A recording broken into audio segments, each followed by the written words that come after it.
Mahigpit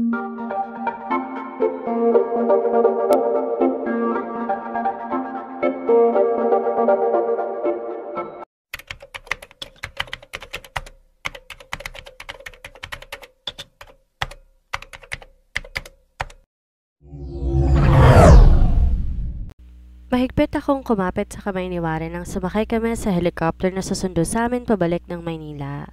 Tinanong niya ako kung gusto ko nang bumalik habang nag-aalmusal kami. Pumayag ako dahil siguro nga oras nang bumalik kami sa syudad. Mabilis lang din ang naging biyahe sa ere. Di ko binibitawan ang kamay ni Warren. Dahil natatakot akong tumingin sa ibaba, kaya nakasiksik lang ako sa kanya buong biyahe. Welcome back! Masayang bate ni Tito Wilbert at mabilis tumapit sa amin ni Warren, pero nagulat ako nang ako ang lapitan niya at niyakap, hindi si Warren. I'm your son, wika ni Warren sa ama. So, baliwalang saan ni Tito Wilbert at bumaling muli sa akin. How are you, Max? Did he take care of you well? Did he make you mad? Are you okay the whole time you're with him? Do I need to give him some beatings? Dad, stop it. You're scaring her, saway ni Warren sa ama. No, I'm not scaring her. I'm just worried with my future daughter-in-law. What if he did not take good care of her? Ngumiti ako sa ama ni Warren. Wag po kayo mag-alala. Inalagaan ako mabuti ni Warren. He must be. Nginitian ako ni Tito Wilbert. By the way, are you tired? I asked the maid to clean a room so you can use. She will not stay here? Singit ni Warren. Kailangan ko na siyang ihatid pa uwi. Nag-aalalang tumingin si Tito Wilbert kay Warren. Son, do I need to call Joey? I mean, do you need a doctor later? Naguguluhang tumingin ako sa ama ni Warren. Bakit kakailanganin ni Warren ng doktor mamaya? May sakit ba siya? Kaya ba bigla na lang kaming bumalik sa syudad? No need. I can handle him. He will surely beat you. You're my son, but I cannot blame him. Well, as long as he will not sue you, you're okay. Wika ni Tito Warren. Nasa sasakyan kami nang mapalingon ako kay Warren. Saan pala ako niya ihahatid? Sa apartment ko? May babalikan pa ba ako? Higit 2 buwan akong di umuwi. Wala na rin akong upa. Baka pagbalik ko doon may iba nang nakatira. Kinabosing? Siguro naman alam niyang kasama ko si Warren. Naalala ko pa ngayon nabasa kong text dati eh. Siguro aware siya kung nasan ako pero nahihiya ako na magpalipas ng 2 buwan. Babalik ako sa bahay niya. Warren, saan ako uuwi? Tanong ko kay Warren dahil hindi ko alam kung saan ba ako dapat umuwi. Parang bigla nagising akong asong kalye na walang matitirhan ngayong bumalik na kami ng Maynila. Don't worry. If he will not let you stay in his house, I can buy you a new one, though I know he will be happy to see you again. Magtatanong pa sana ako kung sinong tinutukoy niya, pero nakita kong pumasok kami sa subdivision ko sa nakatira si Bossing. Bigla akong kinabahan na hindi ko maipaliwanag. Nang makababa kami at pindutin na ni Warren ang doorbell para kami pumasok, isang babaeng nasa late 30s ang bumungad sa amin. Hello po, sino po sila? I'm Warren, Winston's best friend. Pagpapakilala ni Warren. Ate Nida, sino yan? Narinig kong boses papalapit sa gate, pero di ko mapigilan na matigilan sa boses na narinig ko. Hinawi ko ang babaeng nagbukas ng gate at pumasok mismo kahit di pa kami pinapapasok. Hindi ko alam kung nanaginip lang ba ako ngayon, pero nang makita ko ang isang babae sa harapan ko, ngumiti siya, tuluyan ang lumaglag ang mga luha ko. Miss G? Garalgal ang boses na saad ko habang nakatingin sa kanya. Max! Patakbo akong lumapit sa kanya at niyakap siya na mahigpit. Hindi ko mapigilang maiyak. Buhay siya. Naramdaman kong tinapik-tapik niya ang likod ko, kaya nahihiyang lumayo ako sa kanya at pinahid ng mga luha ko. Buhay kayo? Paanong? Ngumiti siya sa akin at inakay ako papasok ng bahay. Nakasunod sa amin si Warren. I'm sorry. Alam ko nag-aalala ka sa akin. Sorry kung hindi ko nasabi sa iyo ang totoo. Saan ni Miss G na maupo kami at hawakan niya ang 2 kamay ko. Okay lang po. Alam ko meron kayong dahilan pero masaya akong malamang buhay kayo. Ibig sabihin, hindi nalulunurin ni Kuya Bossing ang sarili niya sa alak dahil namimiss niya kayo? Naaalala ko pag nangungulila si Kuya Bossing kay Miss G, talagang naglulunod sa alak. Pero ngayong buhay pala si Miss G, ibig sabihin, babalik na ulit dati si Kuya Bossing. Niyakap ako ni Miss G. Thank you, Max. Thank you for taking care of my husband habang wala ako sa tabi niya. Sa totoo lang, talagang ginusto kong alagaan si Kuya Bossing. Dahil nung mga panahon na yon, may isang babaeng pilit na lumalapit sa kanya, si Miss Riona. Palaging dinadalaw si Kuya Bossing nung hindi pa siya nakakalakad, kaya umeksena talaga ako sa kanilang dalawa. Di ko nga alam ba't lumalapit yung babaeng yun kay Kuya Bossing. Di ko rin alam kung dapat ko pa ba yung sabihin kay Miss G, pero siguro alam niya na ang tungkol sa bagay na yon. Maaring naikwento na sa kanya ni Tita Wella. Sabay kaming lumingon sa front door ng buklang bumukas at napatayo ako nang dumating si Kuya Bossing, pero di ko alam kung sino bang sumigaw. Ako ba o si Miss G?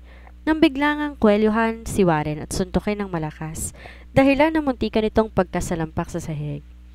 Kita kong galit sa mata ni Kuya Bossing habang nakatingin siya kay Warren. Parang gusto niya tong balatan ng buhay sa paraan ng pagtingin niya. Huwag kang humarang, Max. Tuturuan ko ng leksyon ng gagong to. Galit na sad ni Bossing na akmang aawat ako sa kanila. Marahan pa niya akong tinabig kaya wala na ako nagawa. Napapikit ako nang muli niya namang suntukin si Warren at mukhang wala namang balak lumaban ng isa. Winston, enough! Saway ni Miss G nang sipain ni Kuya Bossing si Warren sa tiyan. Mabilis din akong humarang bago pa niya muling saktan si Warren muli. Kuya Bossing naman, huwag mo naman sirain ang mukha ni Warren. Pakiusap ko dahil mukhang balak niyang lagyan ng pasa ang buong mukha nito. Hindi ako nakikipagbiroan, Princess Haname, tumabi ka. Babalatan ko ng buhay ang lalaking yan. Winston, tama na, kaibigan mo yan. Paalala ni Miss G kay Kuya Bossing. Wala akong kaibigan na kasing gago niyan. Galit na saad ni Bossing. Move aside, Max. Hinawakan na rin ni Miss G ang asawa niya. Umiling naman ako sa kanya. Winston, you can talk to him properly. You don't need to punch him. Mahinahong saan ni Miss G.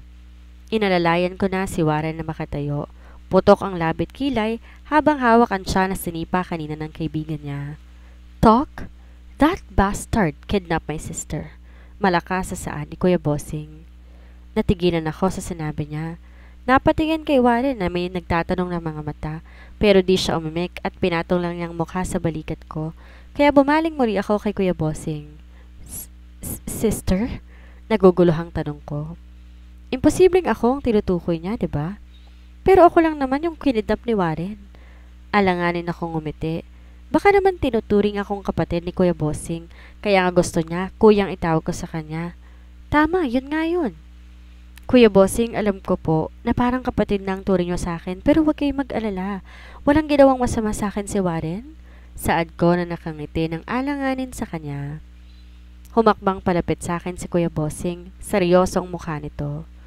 Nagulat ako nang hawakan niyang buhok kong nakalugay. Itaas yon para makita ang leeg ko. Muling nagdilem ang paningin nito at bago ko siya mapigilan, bigla niya nang nasuntok si Warren. Nawalan ito ng balanse sa ginawa niya at napaupo ito. Mabilis tong kinababawa ni Kuya Bossing para sana suntukin muli nang makarinig kami ng malakas na iyak ng sanggol. Saka palang natigilan si Bossing. Nakita ko nagmamadaling umakyat ng hagdan si Miss G. Tama na yan, Winston. Narinig ko pang sigaw ni Miss G bago tuluyan makaakyat sa hagdan. Liv Smith, pagtataboy niya kay Warren. Matalim ang tingin niya dito na parang hindi siya kontento sa pambabugbog dito kanina. Umalis ka na. Bago ko pa makalimutan na magkaibigan tayo. Winston, let me explain. Mahinaong saad ni Warren. Explain? I told you not to touch her. Sigaw ni Winston kay Warren. Di na natuloy ni Kuya Bossing ang sasabihin nang biglang may umiyak muling sanggol. Tila nakalimutan nito ang galit at nagmamadaling tinungo ang hagdan para muli siyang bumalik sa tabi ko at hilahin ako na kasama siya. Teka lang Kuya Bossing, si Warren. Saad ko habang hila-hila niya ako na parang ayaw iwan kay Warren. Ang kaso ayoko ring iwan si Warren dahil kailangan ko pang gamutin ang mga pasa at sugat niya. Naku, baka may bukol na rin ang boyfriend ko. Don't mind that bastard. Uminto ako kaya napahinto din siya. Nasa gitna kami ng hagdan na dalawa. Tumingin ako kay Warren at di ko mapigilang maawa sa itsura niya ngayon. Hindi ba lang siya gumanti kahit isang beses kay Kuya Bossing? Hindi ko kayo maintindihan kung bakit galit na galit kayo sa kanya. Hindi yun naman ako kaano-ano para... You are my sister, Max.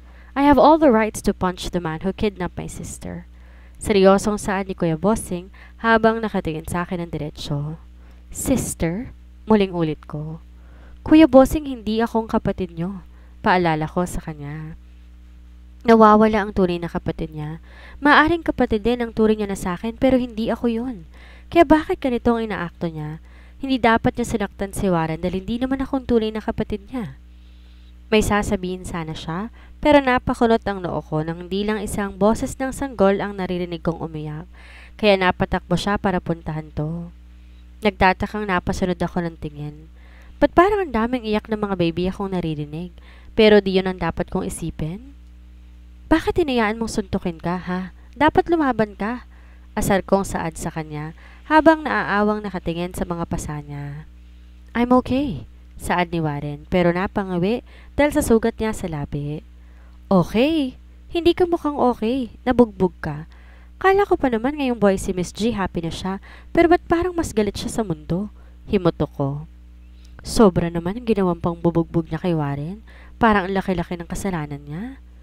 Tumayo ako para sana tulungan si Warren na makatayo at ayain siyang umuwi sa kanila nang muling bumalik si Kuya Bossing. Parang tsinek lang ang lagay ng batang umiiyak na ngayon ay tahimik at lumabas din agad. Lumayo ka sa hinayupak na yan, Max. Kung ayaw mong dagdagan ko pang pasanyan. Muling pagbabanta ni Kuya Bossing habang masama ang tingin kay Warren. Pero hindi ako sumunod sa utos niya. Hindi niya ako pwedeng palayuin kay Warren. May respeto ako sa kanya bilang boss, oo. At kuya-kuyahan ko, oo. Pero hindi niya naman ako pwedeng diktahan. Kuya Bossing, hindi pwede. Boyfriend ko si... Hindi ko natapos ang sasabihin ko nang muli siyang lumapit kay Warren para saktan to. Pero bago pa niya muling masapak si Warren, may biglang humawak sa magkabilang braso niya. Ang bagong dating na sina Sir Enzo at Sir Six. Mabuti na lang dahil kung ako lang baka hindi ko siya napigilan at muli na naman niyang nasapak si Warren. Pakawalan niyo ko. Lulumpuhin ko ang gagong yan. Malakas sa sigaw ni Kuya Bossing habang nagpupumilit na makawala sa pagkakahawak ng mga kaibigan niya. Tama na. Kung galit kayo sa ginawa ni Warren sa akin, hindi ba dapat pagalitan ninyo ako dahil magkasama kaming dalawa? Pwede maaaring pinilit niya akong sumama pero sa huli, desisyon kong manatili kasama siya. Saad ko habang hawak ni Sir Six at Sir Enzo si Kuya Bossing. Hindi ko maintindihan kung bakit galit na galit kayo kay Warren. Dahil ba sinasabi ninyo na kapatid ninyo ako? Nagpapasalamat ho ako na kapatid ang turing nyo sa akin. Pero alam nating lahat na hindi ho akong turing yung kapatid kaya nakikiusap ho ako, tama na. Baka sakaling pakinggan niya ang pakiusap ko. Kumawala siya sa hawak sa kanya pero nanatili siya sa pwesto niya at hindi nagtangkang lapitan pa rin si Warren. But you are my sister, for real. Seryosong saad ni Kuya Bossing habang nakatingin sa akin. Unti-unting humahakbang papalapit sa akin. It's you, Max, my lost little sister. Natigilan ako sa sinabi niya. Hindi ko alam kung bingi ba ako dahilan para ibang marinig ko. Pero di ko maiwasang mapanganga habang di makapaniwalang nakatingin sa kanya. Paanong ako? May pamilya ako. Maaaring mainit ang dugo ko sa akin ng ama ko pero kilala ko ang mga magulang ko. Umiling ako sa kanya. Naguguluhan, natatawa. Di ko kayang paniwalaan ang mga sinasabi niya. Imposibleng ako ang nawawalang kapatid niya. Hindi. Nagbibiro lang kayo. Hindi yan totoo. Nanginginig ang labing saad ko. Maging tuhod ko'y nanlalambot kaya napahawak ako sa may gilid ng sofa. I know it's hard to believe but it's true. You are my sister, Max. I have proof. Napatingin ako kay Miss G nang lumapit siya at may inabot na brown envelope sa asawa niya. Pero inabot lang din yun sa akin ni Kuya Bossing. Nanginginig ang kamay na kinuha ko yon at nang makita ko ang papel, parang gusto kong sumabog ng puso ko. Maging utak ko tila hindi maproseso ang nabasa ko.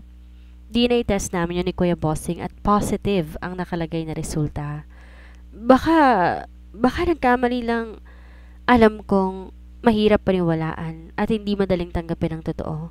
Hindi ko rin naman alam na ikaw nawawalang kapatid ko. Patawarin mo ko at hindi agad kita nakilala. Tama na. Sigaw ko, tinakpan ng tenga ko. Ibig sabihin ba, hindi si tatay ang totoo kong ama? Kaya ba ganun siya sa akin? Kaya ba ayaw niya sa akin? Yun ba ang dahilan? Hindi pala niya ako totoong anak. Pakiramdam ko nabibiyak ang puso ko. Parang mababaliw ako sa nalaman ko. Napahawak ako sa ulo habang kagat ko ng mare ng labi ko. I also did not expect that you're my sister, but I found your necklace the day you got shot. I found yours and we have the same necklace. Max, it's the key to the other vault where he put his last will before he died. Tuluyang tumulo ang luha ko sa narinig ko sa kanya. Kaya palang sabi ng lolo, wag na wag kong iwawala ang kwintas na bigay niya sa akin. Galing pala yun sa ama ko, sa totoong ama ko. Ibig sabihin yun ang dahilan kung bakit kuya ang gusto niyang itawag ko mula nang labas ako ng ospital matapos kong mabaril dahil alam niyang magkapatid kami. Ibig sabihin, may alam siya. Tumingin ako kay Warren. Bakit hindi niyo agad sinabi sa akin? Nung natili ako dito pagkalabas ko ng ospital, ba't di niyo nabanggit sa akin ang totoo? Kasi kahit anong intinding gawin ko, nahihirapan akong unawain lahat eh. Ikaw, ako, magkapatid tayo? Tinuro ko siya bago ang sarili, saka ako natawa. Because the grandfather I used to know wants to kill you, Max. He was the one who tried to kill my wife and you were his next target. He wants to eliminate us, to get everything for himself. Paliwanag ni Kuya Bossing sa akin. Grandfather? Si Harold Fletcher ang lolo niya. Ibig sabihin ito rin ang bumaril sa akin at gusto ko ipapatay? Napaupo ako sa sofa, sinabunutan ng sarili. Ang daming bagay na nangyayaring hindi ko na alam. Pakiramdam ko lahat ng tao sa paligid ko mayroong tinatago tungkol sa akin. Ano pa ba ang hindi ko alam? Max, I know you're shocked right now, but it's better for you to know everything. You are my husband's sister. You are a Gallardo. Nakangiting sabi ni Miss G na parang pinapaganang nararamdaman ko. You don't have to worry about the old Fletcher.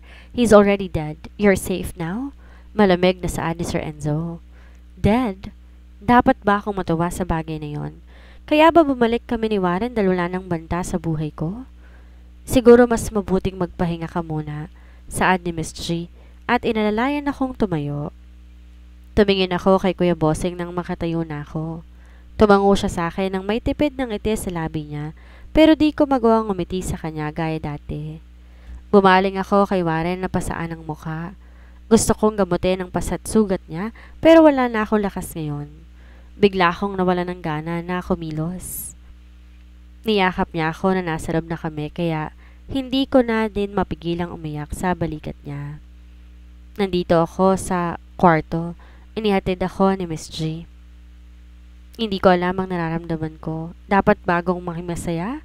O mas lamang yung bigat na nararamdaman ko ngayon? Humiwalay ako kay Miss G.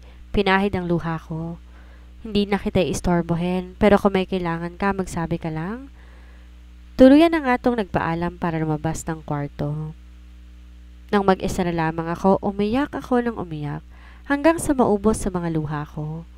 Tumihaya ako habang nakadipa nang matapos akong umiyak, nakatitig sa kisame. Gusto ko na lang matawa sa nalaman ko. Kapatid ko si Kuya Bossing. Ibig sabihin mayaman ang tunay kong ama. Pero all my life, kailangan kong kumayod para buhayin ng pamilya ko. Ginawa ko lahat para matawa sa akin ng ama ko. Kahit masama ang loob ko kay tatay, mahal ko siya dahil ama ko siya. Pero ngayon malalaman ko, iba pala ang tatay ko. Hindi ko alam paano kami naging magkapatid ni Kuya Bossing. Tayong si nanay lang makakasagot sa tanong ko. Maaring buntis na siya bago maging sila ni tatay. Yon ang pinaka-posibleng nangyari na pwedeng maging rason sa lahat. Kahit konti, hindi ako nagduda sa pagkatao ko. Akala ko simpleng tao lang ako. Akala ko alam ko na lahat tungkol sa akin pero mali pala ako. Tumingin ako sa pinto, namaluktot sa ibabaw ng kama. Di ko alam paano ko lalabas muli doon at haharapin ang boss ko, na kapatid ko pala. Parang ayoko munang magpakita at makipag-usap kahit kanino. Warren's POV. Dahan-dahan naman. Saad ko kay Six nang dampian niya ng bulak ang may gamot na kilay ko. Huwag kang maarte, pasalamat ka ngayon lang inabot mo eh. Nasa bahay kami ngayon. Hinatid ako ni Enzo pa uwi. Ba't kasi late kayong dumating? Kung dumating agad sila, maaga sana nilang naawat si Winston. Lalo na't dito nakinig kay George ng saway ng asawa niya, maging kay Max. Balak pa talagang sirain tong kagapuhan ko eh. He's mad. Saad ni Enzo na nakaupo sa tapat ko. Wala akong pakialam sa galit ni Winston. Ang inaalala ko si Max. Ngayong alam niya ng totoo, alam ko hindi madali na tanggapin lahat. Lintik kasi si Winston eh. Wala man lang preno. Dire-diretsong sinabi agad kay Max ang totoo. Warren deserved all the punches. He kidnapped Winston's sister. What do you expect? A warm welcome? Sarcastic na sa ni Six. Nope. But compare when I suddenly married Karen. He is angrier now. If George did not calm her husband, he will surely beat you again. Wika ni Enzo. Masakit ang mukha ko sa mga sapak na natanggap ko mula kay Winston, pero mas nasasaktan ako para kay Max. I want to comfort her, but I know she wants to be alone. I don't know how she will accept the truth, but I hope she will be okay. You married Karen. He kidnapped Max. You should know the difference. Saan ni Six? I know. If I'm Winston, I will not just punch you. I will shot you in an instant. Hindi ko na lamang pinansin si Enzo. Palibhasa, sanay sa baril. Palagi yung pinapairal kaya nasabi niya yun eh. After all, he's a mafia. Winston did not try to get her back and find where you are because he knows that Max will be safer with you. Malalayo siya kay Harold Fletcher. Mas mabuting walang makaalam muna kung nasan siya, lalo't ilang beses nang pinagbantaan ng matanda dati ang buhay ni Max. In fact, you did a big help to make Max safe, but we all know Winston. Hindi mo matatanggap ang sapak niya kung wala kang ginawang ibang ikagagalit niya. Paliwanag ni Six habang nagdududang nakatingin sa akin. I looked at Enzo when he chuckled. He's teasing me but I ignored him. Kahit di sila magsalita, alam kong maideya sila ano ang bagay na yon. May nangyari sa amin ni Max. Yon ang kinagagalit ni Winston. Ginalaw ko ang kapatid niya. Sinubukan kong kontrolin ang sarili ko pero pagdating kay Max, mabilis talagang matibag lahat ng pader na itinayo ko. Kinuha ko ang cold compress at dinikit sa pisngi ko para mawala ang pamamaga. I'm willing to marry her, saad ko. Kaya ko naman panagutan si Max eh. Di naman ako tatakbo. Kahit ngayon kung gusto niya, handa akong mag-I do eh. Tinapik ako ni Six sa balikat. Asar na tumingin ako sa kanya. Tumayo bigla si Enzo at walang paalam na umalis. Napailing na lang si Six dito. Nagpaalam na rin si Six kaya naiwan ako mag-isa. Napapangawi ako sa tuwing dadampi ang cold compress sa pasa ko. Sa sunod, hindi ko nahayaang masuntok ulit ni Warren. Hinayaan ko lang siya kanina dahil alam ko may kasalanan din talaga ako. What happened to you? Matinis na boses ang narinig ko kaya napalingon ako. Kumunot ako na makita si Amira na nagmamadaling lumapit sa akin pero mabilis akong napatayo bago pa siya makaupo sa tabi ko. What are you doing here? Nalaman kong bumalik ka na kaya pumarito agad ako. Oh my God, who hurt you? Concern itong tanong at takmang hahawakan ako pero umiwas ako sa kanya. Sino nagpapasok sa'yo? I begged to one of your maids kaya... Everyone! Malakas kong sigaw, kaya nagmamadaling lumapit sila sa akin. Sino nagpapasok sa kanya? Hindi ba ang sabi ko, wag na wag niyo siyang papapasukin? Sigaw ko sa kanila. Kumunot ang noo ko na makita isang babae ngayon ko lang nakita. Siguro nasa early 20s pa lamang to. Ako po ho. Nanginginig ang boses na pag-amin nito habang medyo nakataas ang kamay. Who are you? Warren, hindi mo siya kailangang pagalitan. Ako ang nakiusap sa kanyang papasukin ako. Huwag ka nang magalit. Excited lang ako makita ka kaya pumarito ako. Saad ni Amira. Matalim na tumingin ako sa bagong maid bago tumingin sa mayordoma namin na agad tumango sa akin. Alam na niya ang gagawin dito. Bumaling akong muli kay Amira. Sino namang makatindi lang nagsabi sa kanya na bumalik na ako? Bakit nalaman ka agad niya? Just leave. Hayaan mong gamitin ko muna ang mga sugat mo. Pagpipresenta nito at naupo bago abutin ang first aid kit na center table. You don't have to. Ako lang bahala kay Warren. Nakangiting lumapit si Joey sa amin at inago ang box kay Amira. Mukhang kagigising niya. Hindi ko alam na nandito siya dahil hindi ko siya nakita kanina nang dumating kami ni Max. Ayaw bitawan ni Amira ang box kaya nagagawan sila ni Joey. No, ako na, si Amira. I am the doctor here. Hindi rin papatalong saan ni Joey. So, I didn't even know you. You don't have to know me, but don't wait me to call a guard to drag you out. Warren! Tawag ni Amira sa pangalan ko para magpakampi.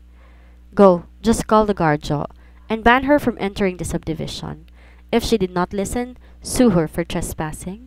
Saad ko bago sila iwan at nagtungo na sa kwarto ko. I have no time to entertain her. Well, I will never have time for her. Akala ko tapos na siya pero bakit kakabalik ko lang, nandito na naman siya. Baka gusto niyang humimas ng malamig na rehas bago niya ako tantanan. Ubos na ang pasensya ko sa kanya. Mas lalong ayoko makita siya ni Max. Ayoko na pati siya isipin pa ng girlfriend ko. Agad kong tinawagan si Max pero hindi siya sumasagot sa tawag ko. Gusto ko siyang puntahan pero alam ko nakabantay sa kanya si Winston. I know her mind is in chaos right now. Winston dropped the bomb without warning. I saw the pain in her eyes. I even wanted to punch Winston because of what he did, but I controlled myself. Max needs to know the truth. And knowing Winston for years, he was nervous too, but he still said it without hesitation. I am worried about my girlfriend. I know she's hurting, but I cannot do anything for her. I hope she will not do something impulsive, lalo na ngayong alam na niya ang totoo. Alam kong mas maraming tanong ang gugulo sa isipan ni Max. Max is someone who's not used to voicing out what she felt. Sanay siyang sinasarili ang nararamdaman niya. Madalas siyang mag-overthink din, kaya lalo ako nag-aalala sa kanya. Tumingin ako sa phone ko at nakita ang nakangiting mukha niya sa wallpaper ko. Napahawak ako sa pangako. Kahit harangan akong muli ng mga kamao ni Winston, kailangan kong dalawan pa rin si Max. Kailangan ko masigurado na okay lang siya, kahit alam kong hindi agad siya magiging okay matapos ng lahat ng nalaman niya. She's my girlfriend, and Winston can't do anything about it, even if he is her older brother. I want to be with her. I want to comfort her.